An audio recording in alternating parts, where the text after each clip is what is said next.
Ассалаумағалейкум баршаңызға, қалдарыңыз қалай? Есімім Мұрат Төлеген, 17 жылдық тәжірибесі бар кәсіпкермін. Менің компьютерім деген дүкеннің негізін қалаушысымын. Біз туған ініміз екеуміз сет желісін жасадық. Дүкендеріміздің үлкендігі 200-650 квадраттың аумағында Аягөз, Семей және де Үржар деген қалаларда тұр. Және де интернет дүкендеріміз бар біздің Алматы қаласында. Және де біз Ойва деген электроника жәнегі производителіміз Қазақстанда ең алғашқы газовый плиталарды шығарушымыз. Біздің кәсібіміздің бәрі Қытайменен және де Түркиямен байланысты болғаннан кейін, біздің Қытаймен байланысты 17 жылдық тәжірибеміз бар. Біз 17 жыл бойы бір салада келе жатырмыз. 17 жылдың ішінде мен сіздерге айтайын, Қытайдан қалай алу керек, Қытайдың менталитеті қалай болу керек, қалай ақшаны дұрыс жеткізу керек, сенімді адамдарға қалай болу керек, товарларды қалай зерттеу керек деген сияқты сіздің ішіңізде өте көп қалайлар тұр ғой. Сол қалайлардың бәріне бізде менің сіздерге жауабым бар. Мысал үшін айтайын, мен сіздерге айтайын, октябрь айында біз Кантонский выставкаға баратын боламыз. Міне қараңыздар. Мынау каталогтар Кантонский выставкадан мен алған. Мынау дискілер. Осының бәрі мен сіздерге сыйлыққа жібере аламын. Мынау осы видеоны ең соңына дейін тыңдасаңыздар, мына дискілердің ішіндегі каталогтарды мен сіздерге тегін жіберіп беремін. Бұл жерде 4 дискі, 4 дискінің ішінде 150 мыңға жуық өнімнің түрі, контактылар, телефондар бәрі бар. Егер де сіздер дін араларыңызда менімен бірге октябрь айында Қытайға баратын адамдар болатын болса, мына кітаптың бәрін бір-бірден сіздерге Кантонский выставкада сыйлайтын боламын. Сыйлыққа 1, 2, 3, мына жерде не бар? 6 кітап бар.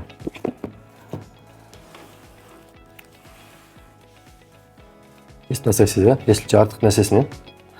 17 жылдың ішінде менің бір түсінгенім, Қытай деген мүлдем қорқынышты емес. Наоборот, Қытай деген өте үлкен держава, Америка деген өте үлкен держава, дәл сол сияқты Қытайда өте үлкен держава, экономикасы өте мықты. Бір 5-10 жылдың ішінде мен ойлаймын, Қытай деген номер 1 держава болады. Сөйтсек, Қытай деген мына шекараның артында, дәл шекараның артында, просто границаны өте салсаңыз тұр екен де негізі.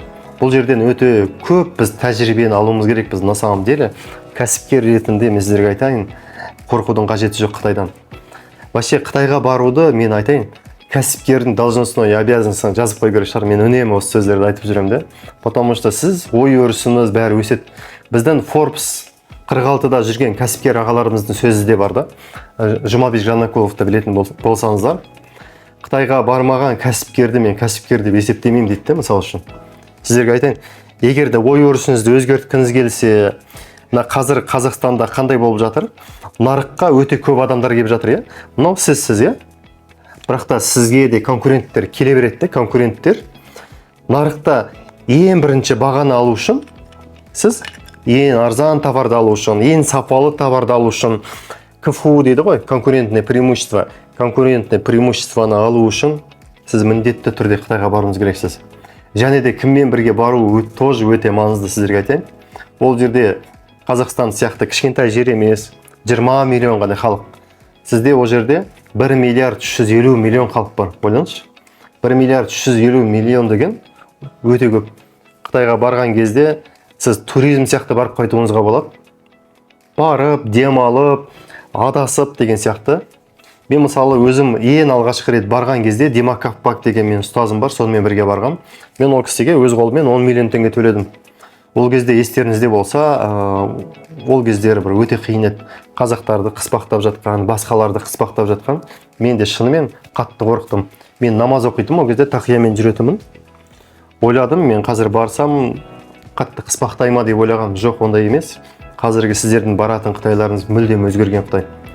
Ол жерде әлемнің білімінің бәрі жиналған, кәсіпті өте жақсы жасайды. Егер де сіздер ол жақтан шынымен де бір производительдермен тікелей жұмыс жасасаңыздар, олардың кәсіпке деген подходтары мүлдем басқа. Мен таң қалдым. Мәке, дәл қазір мен саған инвестировать етуге дайынмын дейді ол адамдар. Және де 100 жылдық бизнесті жасауға дайынмын. Менің балам сенімен бірге жұмыс жасасын. немерем сенің немереңмен жұмыс жасасын. Міне осылай да олардың стратегиясы. Және де қорықпайды, бірігуге, бөлісуге, тапқан нәрсесін бөлісуге вообще қорықпайды да. Заводтары, производствосы шығарып жатады. Себестоимостьпен шығарған нәрсесін себестоимостьпен сата салады ғой. Бізден Қазақстан не істейміз, бір үстінен 30% қосып, 50% қосып деген болса жоқ. Сізге шығарып тұрған бағаны себестоимостьпен беріп жібереді. Көтеріліп алыңыз ана жақта дейді.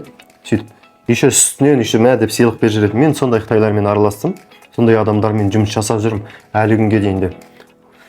Сіздерді дәл сол сияқты бір сенімді, бір дұрыс ортаға тап болу үшін кит кәсіпкерлер қауымдастығында біз о жақтан біздің Алихан деген бір бауырымыз кәсіпкерлер қауымдастығын ашты. Барған кезде сіз дұрыс ортаға түсетін боласыз. Сол ортаның жігіттерімен таныстырамын. Және де өзіміздің де бауырларымыз бар о жақта, өте көп. Солардың бәрімен бет-бет таныстырып кетемін. Сізде ол жақ деген сіз үшін бір көрші ауыл сияқты болып қалу керек те. Ол жаққа барған кезде бәрі сенімді, бір как будто бір Алматыдан Астанаға ұшып барған сияқты болу керек те сізде. Бүйтіп Гуанчжоуға бара саласыз, товарларыңызды алдыңыз, көзіңізбен көрдіңіз. Мен бір онлайн бизнестің адамы емес, мен офлайн бизнестің адамында. Шын айтамын, көп нәрсеге сенбеймін. Бұлай затты бүйтіп қолмен ұстамасам, көзбен көрмесем, өзім ұстап көріп сапасына бір сенбесем, мен ондай нәрсеге сене бермеймін де негізі ше. И сол үшін де мен Қытайға барам. Я ана суреттерден көруге болады, бірақ та ана заттарды қолмен ұстау мен үшін өте маңызды. Сол үшін де сіздерді мен апарғым келіп тұр. Ю деген бір қала бар, мысал үшін. Ол жерде бір ұзындығы 7 шақырымдық үлкен бір павильон бар. Ыңғай өншен жәнеге Қытайдың производительдері, фабрикалары, әр түрлі саланың бәрі сол жерде жиналғанда 150 мың Қытайда өнімнің түрі бар екен.